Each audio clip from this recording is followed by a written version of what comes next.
नमस्कार, VCN की हिंदी समाचारों में आपका स्वागत है। कि आइए देखते खबरें विस्तार से। पिछले दिनों मुंबई में हुए भयानक अग्निकांड से सतर्क हुई महानगर पालिका ने मनपा आयुक्त के मार्गदर्शन में शहर के अनेकों मॉल, होटल का निरीक्षण किया, जिसके बाद मनपा आयुक्त के आदेश पर अग्निशामक विभाग ने जिला प्रशासन, पुलिस आयुक्त, सहायक कामगार आयुक्त, बाजार परवाना विभाग को पत्र देकर किसी भी आस्थापना के दौरान मॉल, होटल, स्कूल, विद्यालय, सभागृह, शॉपिंग कॉम्प्लेक्स सहित सभी दुकानों व अन्य को अग्निशमन विभाग द्वारा NOC नहीं प्राप्त करने पर आगामी मार्च में होने वाले लाइसेंस नूतनीकरण को नहीं करने के आदेश दिए हैं। मनपा के अग्निशमन विभाग के प्रमुख भारत सिंह चौहान ने उपरोक्त बात बताते हुए महापालिका क्षेत्र के सभी आस्थापनाओं को अग्निशमन की NOC प्राप्त करने की सूचना देते हुए NOC नहीं प्राप्त होने पर नूतनीकरण नहीं किया जाएगा, ऐसा कहा है। हाल ही में अकाली बारिश तथा गारपीट होने से किसानों की खड़ी फसल को भारी नुकसान हुआ। इस विषय को लेकर अंजनगांव सुरजीत तहसील व शहर कांग्रेस की ओर से तहसीलदार को निवेदन सौंपा गया। पीड़ित किसानों को प्रति हेक्टेयर 50,000 रुपये देने की मांग की गई है।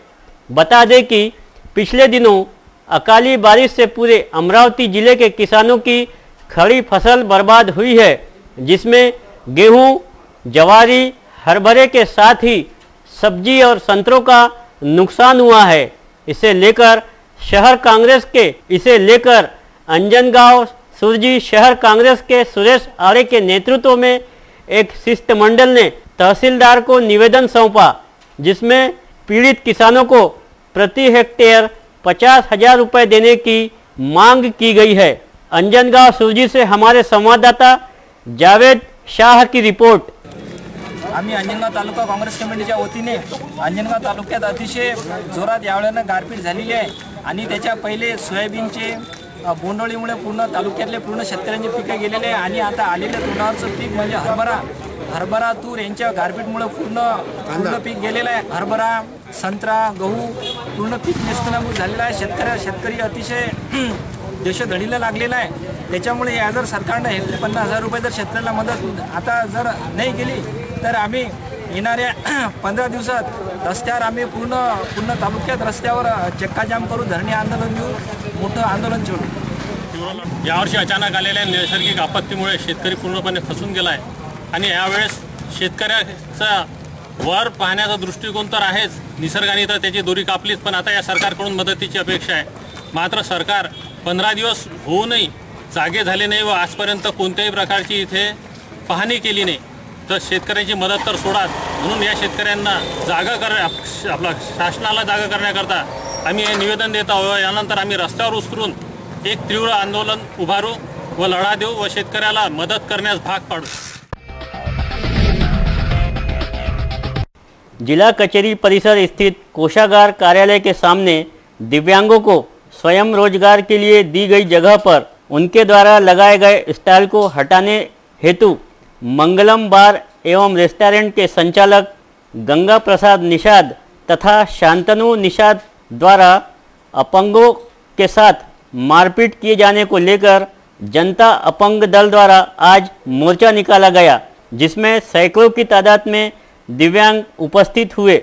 अपंग जनता दल द्वारा जिलाधीश को सौंपे निवेदन में कहा गया है कि दिव्यांग पिछले 1 वर्ष से जिस स्थान पर जिला कचेरी परिसर स्थित कोषागार कार्यालय के सामने दिव्यांगों को स्वयं रोजगार के लिए दी गई जगह पर उनके द्वारा लगाए गए स्टॉल को हटाए जाने को लेकर मंगलम बार एवं रेस्टोरेंट के संचालक गंगा प्रसाद निषाद तथा शांतनु निषाद के खिलाफ अपंग एट्रोसिटी के तहत अपराध दर्ज करने की मांग को लेकर आज एक मोर्चा निकाला गया, जिसमें सैकड़ों की तादाद में दिव्यांग उपस्थित हुए।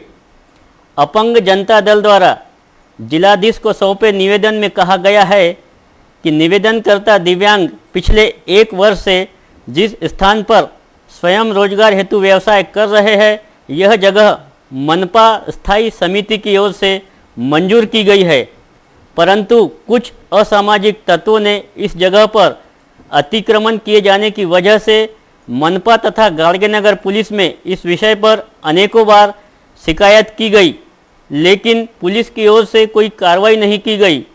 तो दूसरी ओर अपंगों पर ही पुलिस विभाग ने जबरन लूटपाट तथा मारपीट का मामला दर्ज किया है।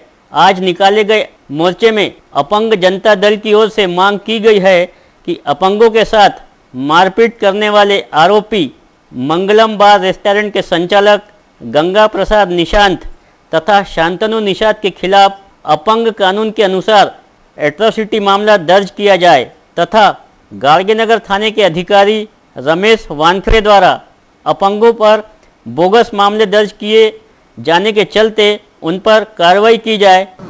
मनोहर जय जाधव, आम्ही वाशिम जिल्ह्यामधून आलेलो आहोत आणि जे आमचे अपंग जे बांधव आहेत याच्यावर इथे जे अन्याय होत आहे आणि जे काही बांधवांनी शासनाने जे JR काढला होता की अपंग बांधवांना इथं जागा उपलब्ध करून देण्यासाठी, ती जागेसाठी जे भांडण झालेलं आहे आणि अपंगावरच या प्रशासन यांनी गुन्हे दाखल केलेले आहेत, त्याच्यासाठी आम्ही इथे मोर्चा घेऊन जिल्हाधिकारी याच्याकडे आलेलो आहोत। तरी माझं असं म्हणणं आहे की सरकारने जास्तीत जास्त जे अपंग लोक आहेत यांना चालता येत नाही, यायला उठता येत नाही, याच्यावर खूप अन्याय होत आहे।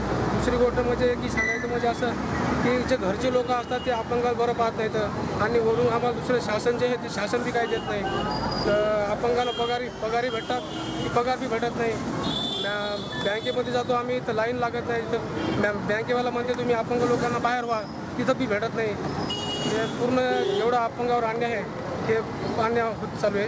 तरी त्याच्यासाठी आम्ही इथं बँकवाले तुम्हाला का बरं बाहेर काढतात की तुम्ही अपंग जे लोक आहात ते तुम्ही आतापर्यंत तुम्ही इथे कर्ज घेऊन जाता आणि फेडत ना म्हणून आम्ही तुम्हाला बँकेत आम्ही उभं पण करत नाही। इसके साथ ही अपंगों को स्वयं रोजगार के लिए मनपा द्वारा अधिकृत रूप से दिए गए स्थान पर अतिक्रमण करने को हटाया जाए। जिलाधीश को निवेदन सौंपने वालों में सुधाकर काड़े, कमलेश गुप्ता, राजेंद्र घाटोड़े, जहीर खान, हीरालाल मुंदे सहित अनेकों दिव्यांग उपस्थित थे। फ्रेजरपुरा थाना क्षेत्र के कांग्रेस नगर रोड पर पेट्रोलिंग कर रही दामिनी पथक के 2 महिला कर्मचारियों पर प्रेमी युगल जोड़ी की प्रेमिका ने गाली गलौज व हाथापाई करने की घटना सामने आई है। इस मामले में प्रेमी युगल जोड़ी के खिलाफ सरकारी काम में बाधा डालने के तहत मामला दर्ज करने के समाचार है। बताया जाता है कि बुधवार की दोपहर फ्रेजरपुरा थाने की दामिनी पथक में कार्यरत 2 महिला सिपाही कांग्रेस नगर मार्ग पर पेट्रोलिंग कर रही थी। इस दौरान रोड पर एक प्रेमी युगल जोड़ी बातें करते खड़ी थी। दामिनी पथक की ओर से उन दोनों को यहां खड़े रहकर बातें करने के संबंध में पूछताछ किए जाते ही इस युगल जोड़ी की प्रेमिका ने दामिनी पथक की कर्मचारियों को कहा कि पुलिस का ड्रेस पहनकर हमें कानून सिखाते हो क्या, जिस पर दामिनी पथक तथा प्रेमी युगल जोड़ी के बीच विवाद हुआ। बताया जाता है कि इस दौरान प्रेमिका ने महिला कर्मचारियों के साथ गाली गलौज व हाथापाई का प्रयास किया। इस बीच दामिनी पथक की ओर से नियंत्रण कक्ष को जानकारी दी गई। तत्काल मौके पर पहुंची पुलिस टीम ने प्रेमी युगल जोड़ी को हिरासत में लेकर फ्रेजरपुरा थाने पहुंचाया। बताया जाता है कि दामिनी पथक की सिपाही पर हमला करने वाली महिला ग्रामीण पुलिस के पथरोड थाने में कार्यरत है, तो वहीं उसका प्रेमी वन विभाग का कर्मचारी बताया गया है। चुनाव से पहले भाजपा की ओर से बेरोजगारों को 1 वर्ष में 2 करोड़ नौकरी देने का आश्वासन दिया गया था, जिस पर भरोसा करते हुए युवाओं ने भाजपा को सत्ता में लाया। लेकिन ना तो मोदी सरकार और ना ही फडणवीस सरकार की ओर से ऐसे किसी आश्वासन को पूरा किया गया। इससे आक्रोशित पढ़े लिखे बेरोजगारों द्वारा प्राप्त की गई डिग्रियां का क्या किया जाए, ऐसा सवाल करते हुए विदर्भ राज्य आंदोलन समिति की ओर से आगामी 1 मार्च को विदर्भ में बेरोजगारों द्वारा शासन का विरोध जताते हुए डिग्री जलाओ आंदोलन के साथ ही नागपुर विधान भवन पर विदर्भ के लिए विदर्भ का झंडा फहराया जाएगा। इस संदर्भ में बुधवार को स्थानीय विश्राम गृह में अमरावती विदर्भ राज्य आंदोलन समिति की बैठक संपन्न हुई, जिसमें विदर्भ राज्य आंदोलन समिति के वामनराव चटप, राम नेवले, रंजना मामर्डे सहित अनेकों पदाधिकारी प्रमुखता से उपस्थित थे। जिले के मेलघाट व्याघ्र प्रकल्प के टेम्ब्रू सोडा गांव के पास एक मादा चीता मृत अवस्था में पाए जाने के बाद गांव सहित वन विभाग में इस घटना को लेकर हड़कंप मचा हुआ है। इस मादा चीते की मौत का कारण उसका शिकार होना या और किसी अन्य कारण से इसकी मौत हुई है, इसका पता लगाने वन विभाग अपने स्तर पर जांच अभियान चला रहा है। पिछले कुछ दिनों से मेलघाट के जंगलों में वन्य जीवों के शिकार होने की जानकारी वन विभाग को मिली है। राज्य शिक्षा बोर्ड द्वारा ली जाने वाली कक्षा 12वीं की उच्च माध्यमिक शालांत प्रमाण पत्र परीक्षा बुधवार 21 फरवरी से शुरू हो गई। अमरावती संभागीय शिक्षा मंडल द्वारा संभाग के 5 जिलों में कुल 477 परीक्षा केंद्रों पर यह परीक्षा ली जा रही है, जिसमें संभाग के 1,52,595 परीक्षार्थी छात्र छात्राएं हिस्सा ले रहे हैं। इन परीक्षार्थियों में अमरावती जिले के 39,119 परीक्षार्थी छात्र छात्राओं का समावेश है। आजपासून इयत्ता 12वीची परीक्षा सुरू झालेली आहे संपूर्ण राज्यामध्ये। अमरावती विभागाची स्थिती अशी आहे की जिल्हा स्तरावर 6 पथके निर्माण केलेली आहेत आणि विभागामध्ये एकूण 30 पथके आहेत आणि विभागीय स्तरावरची 2 पथके, असे सर्व पथकं कार्यरत आहेत। आज मी स्वतः 2 महाविद्यालयाला परीक्षा दरम्यान भेटी दिली असता त्यामध्ये कुठलाही गैरप्रकार आढळून आलेला नाही। परीक्षा सुरू आहे। बुधवार को कक्षा 12वीं की बोर्ड परीक्षाओं का पहला दिन था, जिसमें अमरावती शहर सहित जिले के सभी परीक्षा केंद्रों पर कक्षा 12वीं की विभिन्न शाखाओं के परीक्षार्थी छात्र छात्राओं सहित उनके अभिभावकों की भारी भीड़ उमड़ी और सभी अपने रोल नंबर ढूंढने की जद्दोजहद करते देखे गए। हालांकि बोर्ड द्वारा की गई व्यापक तैयारियों के चलते किसी भी परीक्षा केंद्र पर किसी को किसी भी तरह की परेशानी का सामना नहीं करना पड़ा। सभी परीक्षा केंद्र पर सुबह 10 बजे से ही परीक्षार्थी व उनके अभिभावकों का आना जाना शुरू हो गया था। यह सिलसिला सुबह 10:30 के बाद ज़्यादा तीव्र हो गया। पश्चात 11 बजे घंटी बजने के बाद ही इस वर्ष की बोर्ड परीक्षा का पहले पर्चे की शुरुआत हुई। साथ ही इससे पहले सभी परीक्षा केंद्रों को अभिभावकों की भीड़ से खाली करा लिया गया था।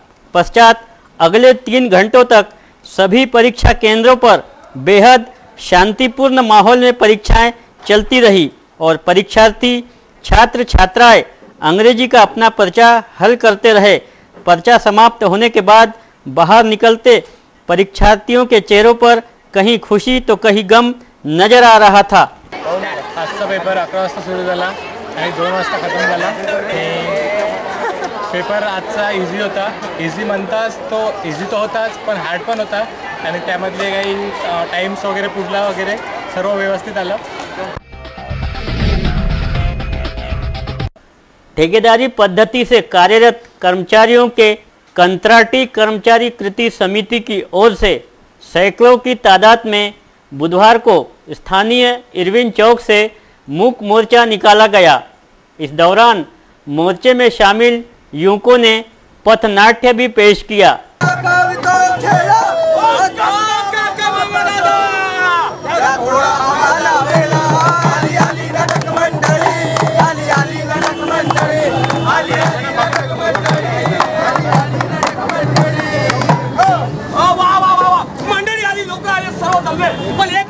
सांगायची आहे, एक महत्वाची गोष्ट आपल्यासमोर मांडायची आहे.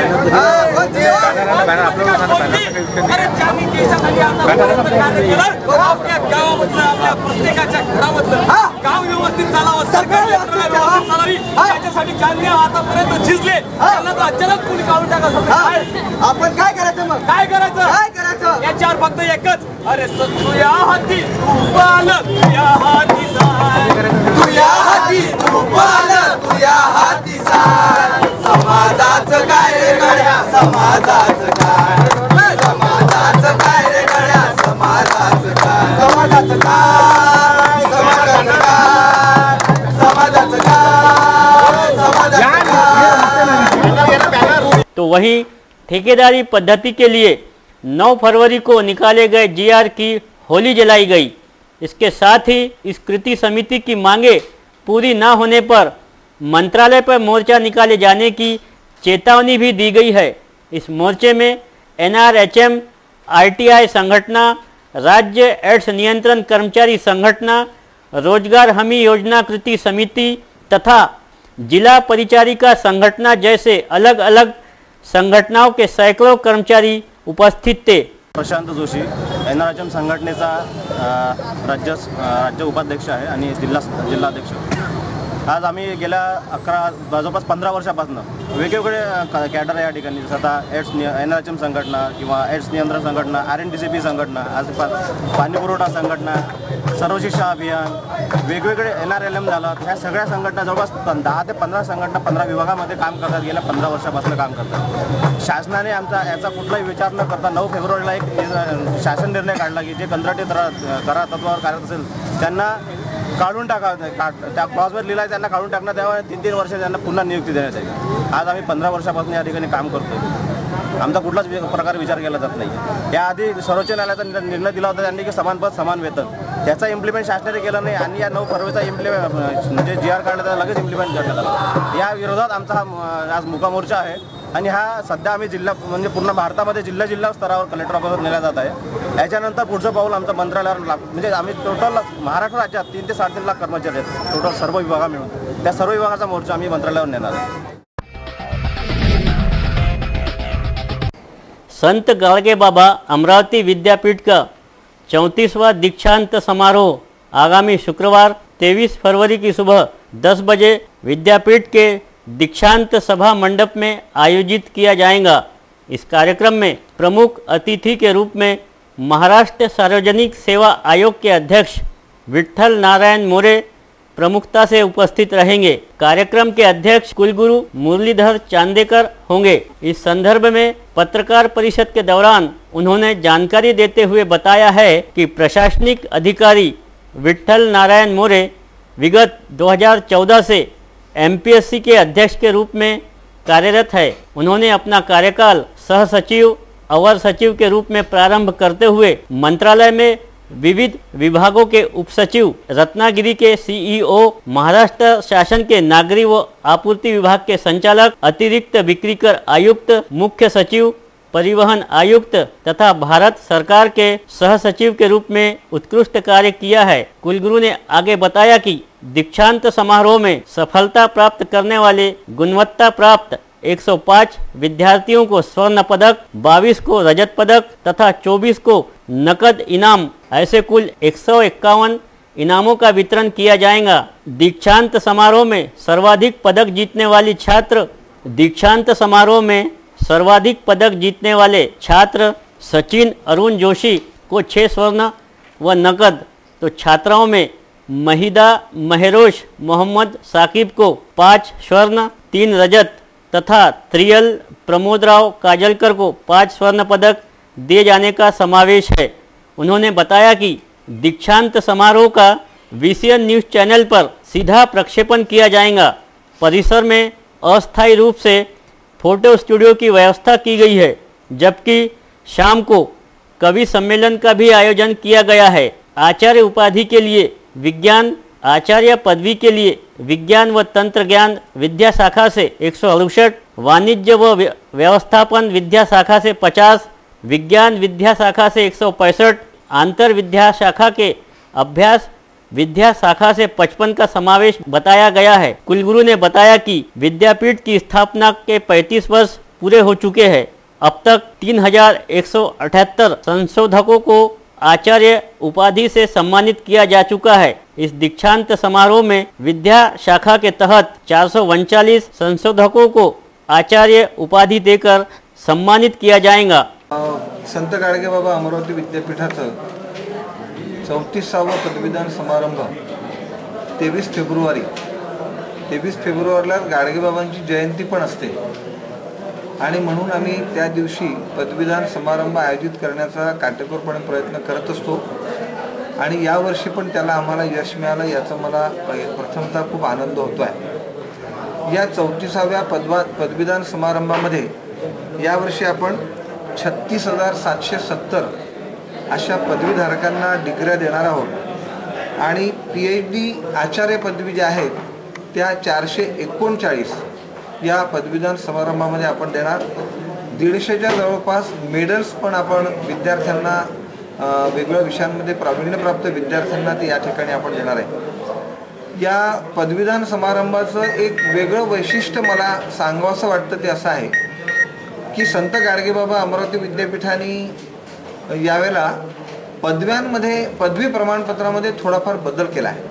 तो बराच बदल आहे पण तो सांगायचा असा आहे की दरवर्ष जुन्या पदव्यांपेक्षा यावेळेला त्याचा साईज आपण लहान हा केला आहे। हा एक भाग जरी असला तरी सगळ्यात महत्त्वाचं त्याच्यामध्ये 7 सिक्युरिटी फीचर्स दिलेले आहेत। म्हणजे आता कागदपत्रांमध्ये कोणीही बदल करू शकणार नाही आणि कोणताही बदल करण्याचा जरी प्रयत्न त्यांनी केला तरी ते निदर्शनास येणार आहे अशा प्रकारच्या त्या पदव्या आहेत।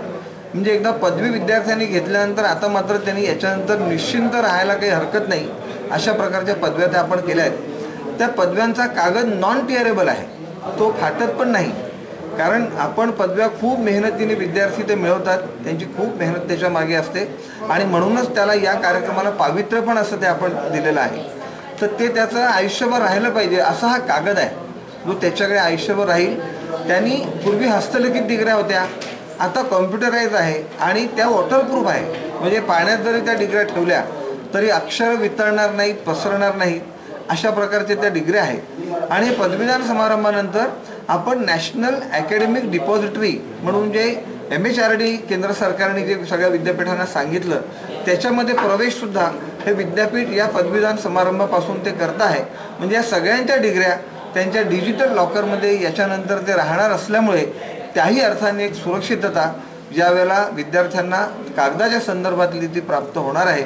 आणि म्हणून मला असं वाटतं की पदवीदान समारंभ 34वा या विद्यापीठासाठी अतिशय महत्त्वाचं आणि आमच्या विद्यार्थ्यांसाठी सुद्धा महत्त्वाचं आहे असं मला वाटतं। अनेकों गंभीर मामलों में नामजद होने के बाद शहर से तड़ीपार किए गए आरोपी को अपराध शाखा पुलिस ने बुधवार की दोपहर रेवसा से गिरफ्तार किया। गिरफ्तार आरोपी का नाम संजय मानिकराव आमझरे बताया गया है। पुलिस के अनुसार तड़ीपार आरोपी संजय आमझरे बगैर पुलिस को सूचित किए तथा बगैर कोर्ट की इजाज़त से रेवसा में घूम रहा था। यह जानकारी अपराध शाखा को मिलते ही मौके पर पहुंच अपराध शाखा की टीम ने संजय आमझरे को गिरफ्तार किया, जिसके बाद उसे वलगांव पुलिस को सौंपा गया। महावितरण ने अपनी बकाया राशि के लिए 17 फरवरी को दी गई सूचना के अनुसार शहर के कई क्षेत्रों की सड़कों पर सार्वजनिक विद्युत व्यवस्था को बंद किए जाने से उत्पन्न हुई स्थिति के कारण बुधवार को मनपा में महावितरण के अधिकारियों के साथ मंथन बैठक संपन्न हुई। इस बैठक में समझौते के अनुसार महानगर पालिका फरवरी माह में महावितरण को 2 करोड़ रुपए देंगी, जिसमें से 1 करोड़ रुपए दिया जा चुका है। बाकी 1 करोड़ 28 फरवरी तक दिया जाएगा। आगामी मार्च माह में मनपा महावितरण को 3 करोड़ रुपए देंगी। जानकारी के अनुसार महावितरण बुधवार से बंद किए गए सभी पददीप पूर्ववत चालू कर देंगे। महावितरण द्वारा मनपा पर ब्याज सहित 27 करोड़ का बिल बकाया बताया गया है, लेकिन मनपा के महावितरण के संपत्ति पर 3 करोड़ से ज़्यादा संपत्ति कर बाकी होने से पिछले समय के एलबीटी के 6.5 करोड़ से ज़्यादा टैक्स बाकी होने तथा उस पर ब्याज व जुर्माने की प्रक्रिया अनुमानित रकम महावितरण के बकाया बिल से आपसी समायोजन द्वारा पूर्णता की जाएंगी। सार्वजनिक प्रकाश व्यवस्था बंद होने से उन क्षेत्रों में कोई अनुचित प्रकार न हो और कानून व्यवस्था की बात ध्यान में रखते हुए मनपा आयुक्त ने बुधवार को अपने सभागृह में महावितरण के कार्यकारी अभियंता सौरभ माली, कंपनी के कार्यकारी अभियंता अतिरिक्त अभियंता राजेंद्र मलसने, कार्यकारी अभियंता प्रशांत गायकवाड़ तथा मनपा आयुक्त हेमंत पवार, महापौर संजय नरवणे, विरोधी पक्ष नेता बबलू शेखावत, पूर्व महापौर विलास इंगोले के साथ इस बैठक का आयोजन किया। स्थानीय साइंस कोर मैदान में चल रहे लोपामुद्रा सांस्कृतिक कार्यक्रम के दौरान यहां आने वाले दर्शक जहां सांस्कृतिक कार्यक्रम का लुत्फ उठा रहे हैं,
तो वहीं यहां लगाए गए स्टॉलों पर दर्शकों व ग्राहकों की भारी भीड़ देखी जा रही है। अनेकों राज्यों के व्यापारी अपने विविध उत्पादन यहां स्टॉलों पर बेच रहे हैं, जिसे ग्राहकों द्वारा भारी पैमाने पर खरीदारी करते हुए देखा जा सकता है।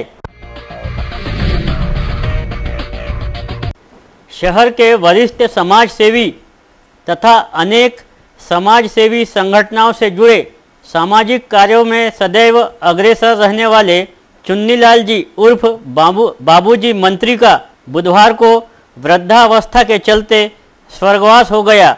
दिवंगत चुन्नीलाल जी मंत्री की अंतिम यात्रा बुधवार की दोपहर उनके कैंप स्थित निवास स्थान से निकलकर हिंदू शमशान भूमि पहुंची, जहां उनका अंतिम संस्कार किया गया।